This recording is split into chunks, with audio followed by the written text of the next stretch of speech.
तीन दामाद की सास पार्ट 2। अब तक आपने सुना कि कावेरी जी अपनी तीनों बेटियों ईशा, मोहिनी और सुहाना की शादी तीन घर जमाई लड़कों के साथ करवा देती है। उन्हें लगता है कि ये लड़के शायद घर का कामकाज संभालेंगे, लेकिन उनके तीनों घर जमाई बहुत आलसी थे। वो नौकरी भी नहीं करते थे और बाहर का काम भी नहीं। कावेरी जी ने अपनी बेटियों से कहा कि वो प्रेगनेंसी का बहाना बनाकर अपने पतियों को सबक सिखाए। अब सुनिए आगे। मम्मी, आपने जैसा कहा था हमने वैसा ही किया, लेकिन देखिए ना, विवेक का हाल तो वैसा का वैसा ही है। घर में ना सुबह का नाश्ता बनता है और ना खाना। नौकरी पर जाने की बात करूं तो खाने को दौड़ते हैं मुझे।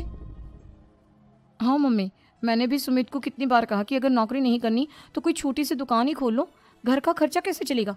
देखो दोपहर के 12 बजने आए और जनाब अभी तक सो रहे हैं। हाँ मम्मी, ईशा और सुहाना ठीक कहती हैं। अविनाश का भी यही हाल है।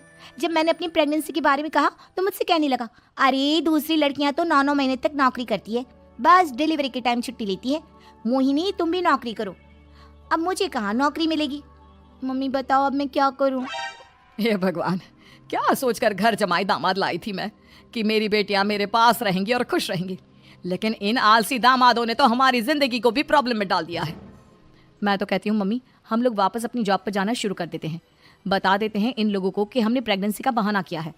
नहीं नहीं बेटा, ऐसी गलती भी मत करना। अगर तुमने ऐसा किया तो इन तीनों की आदत और खराब हो जाएगी। अरे आज नहीं तो कल कभी तो तुम प्रेग्नेंट होगी, तब वापस यही प्रॉब्लम आएगी। तब क्या करोगी तुम तीनों? हाँ मम्मी, आपकी बात तो बिल्कुल सही है। इन लोगों को तो सुधारना ही पड़ेगा। लेकिन कैसे? अपने बच्चों के आने की खबर सुनकर भी इन लोगों पर कोई असर नहीं हो रहा। पैसे कमाने के लिए घर से बाहर निकलना ही नहीं चाहते ये तीनों। अब मेरे दिमाग में एक प्लान आया है। तुम तीनों चिंता मत करो, उन तीनों को बुलाओ, फिर मैं बात करती हूँ। थोड़ी देर बाद कावेरी जी अपने तीनों दामादों को सामने बुलाकर अपनी बात कहना शुरू करती हैं। अविनाश, सुमित और विवेक, देखो बेटा, मैं ना तुम तीनों से बड़ा प्यार करती हूँ, इसीलिए तो तुम्हें घर जमाई बना कर रखा है मैंने। अरे मम्मी जी, सीधे सीधे कहिए ना, क्या बात है?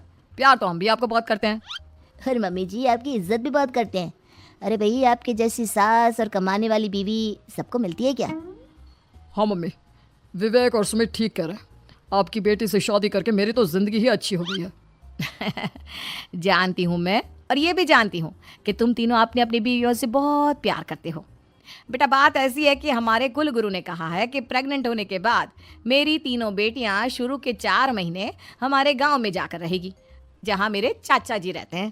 अरे लेकिन क्यों मम्मी, गांव में जाकर रहने की क्या जरूरत है इन तीनों को? वो क्या है ना बेटा, हमारे परिवार को एक श्राप है। अगर मेरी बेटियों ने यहाँ पर बच्चा पैदा करने की कोशिश की तो उनके बच्चों को कुछ भी हो सकता है। इसलिए अब से लेकर 4 महीने पूरे होने तक इन्हें गांव वाले घर में रहना पड़ेगा। हाँ तो इसमें प्रॉब्लम क्या है मम्मी जी? हम भी वहाँ जाकर रहेंगे, पिकनिक बनाएंगे। अरे भाई, बीवी जहाँ हम भी वहाँ। हाँ यार, आइडिया तो बहुत अच्छा है। शहर की जिंदगी में रह रहकर परेशान हो चुके हैं, अब कुछ दिन गांव में बिताएंगे। तुम लोग समझने की कोशिश क्यों नहीं करते? तुम में से कोई भी वहां नहीं जा सकता, और मैं यहाँ रहूंगी ना तुम तीनों के साथ। 4 महीने की तो बात है, उसके बाद ये तीनों ही लौट कर आ जाएंगी। ठीक है मम्मी जी, अब हमारे बच्चों का सवाल है तो ये तो करना ही पड़ेगा। कावेरी अपनी तीनों बेटियों को कुछ दिन के लिए घर से बाहर कहीं दूसरे शहर में रहने के लिए भेज देती है। कुछ दिनों के बाद, अरे मम्मी जी, बहुत दिन से पिज्ज़ा नहीं खाए, मंगवाइए ना। क्या बताऊं बेटा, पहले तो बेटियां खर्चा दे देती थी क्योंकि उनकी नौकरी थी, लेकिन अब तो मेरे पास पैसे ही नहीं बचे। थोड़े बहुत पैसे हैं जो बच्चों की डिलीवरी में काम आएंगे। लेकिन मम्मी जी, आपकी बेटियों को वापस आने में तो अभी बहुत वक्त बाकी है। वही सोच सोच कर परेशान हो रही हूँ। सोच रही हूँ कल से दूध भी बंद करवा देती हूँ। अब दूध वाले को देने के लिए पैसे भी तो नहीं है ना। अरे नहीं नहीं मम्मी जी, अगर दूध भी बंद करवा दोगी तो मुझे चाय कहाँ से मिलेगी? और चाय के बिना मैं तो मर ही जाऊंगा। क्या करूं बेटा, इसके अलावा हमारे पास कोई ऑप्शन नहीं है। मेरे पास पैसे ही नहीं बचे। इस तरह कावेरी जी धीरे धीरे अपने तीनों दामादों को पैसे देना बंद कर देती हैं और घर में खाने पीने की चीजें लाना भी बंद कर देती है। अब वो तीनों बुरी तरह से परेशान होने लगे थे, और इसलिए एक दिन तीनों प्लान करके घर से बाहर निकलते हैं। और बाजार में जाने के बाद, यार अच्छा खाना खाए हुए कितने दिन हो गए, पता नहीं कब अच्छा खाना मिलेगा। हमारी बीवियों के जाने के बाद तो हमारी हालत भिखारियों जैसी हो गई है यार। कुछ भी हो, मुझे तो आज पिज्जा खाना ही खाना है। जेब में 1 रुपया नहीं है और पिज्जा खाएगा, कहाँ से आएंगे पैसे? अरे देख, वहाँ सामने बोर्ड पर क्या लिखा हुआ है? कंप्यूटर पर काम करने के लिए एक आदमी की आवश्यकता है। भाई मैं तो जा रहा हूँ, काम करूँगा और शाम तक पैसे लाकर आराम से पिज्ज़ा खाऊंगा। जा जा, तुझे कोई काम नहीं देने वाला, हम तो घर जा रहे हैं। चल भाई सुमित। सुमित और अविनाश वहां से चले जाते हैं और विवेक उस कंप्यूटर शॉप पर सारा दिन काम करके 5,000 रुपए कमा कर घर लौट कर आता है और अपने खाने के लिए अच्छी अच्छी चीजें भी लेकर आता है। ये देखकर विवेक और सुमित के दिल में भी कुछ पैसे कमाने की इच्छा जागती है। अरे सुबह सुबह कहाँ चल दी है तुम? मम्मी जी एक बहुत अच्छी जगह मिली है। कंप्यूटर पर काम करने के 5,000 मिले थे कल मुझे। अगर रोज काम करूंगा तो पूरे 40,000 की तनख्वाह। अरे वाह, ये तो बहुत अच्छी बात है दामाद जी, आपको जाना ही चाहिए। सुमित और अविनाश विवेक को इस तरह तरक्की करते देखकर परेशान हो जाते हैं और वो दोनों भी काम की तलाश में निकल पड़ते हैं। धीरे धीरे उन दोनों को भी काम मिल जाता है।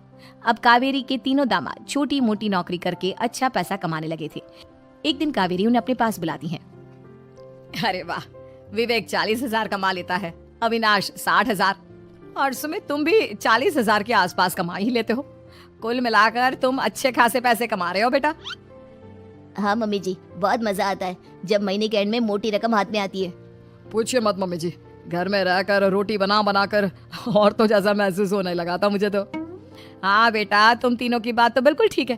और जानते हो, अब तुम तीनों की पत्नियां भी वापस लौट कर आने वाली है।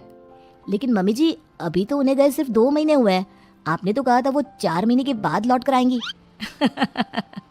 ऐसा कुछ नहीं है बेटा, मैं सिर्फ तुम तीनों को सबक सिखाना चाहती थी कि आदमी घर में बैठकर बीवी की कमाई खाता हुआ अच्छा नहीं लगता।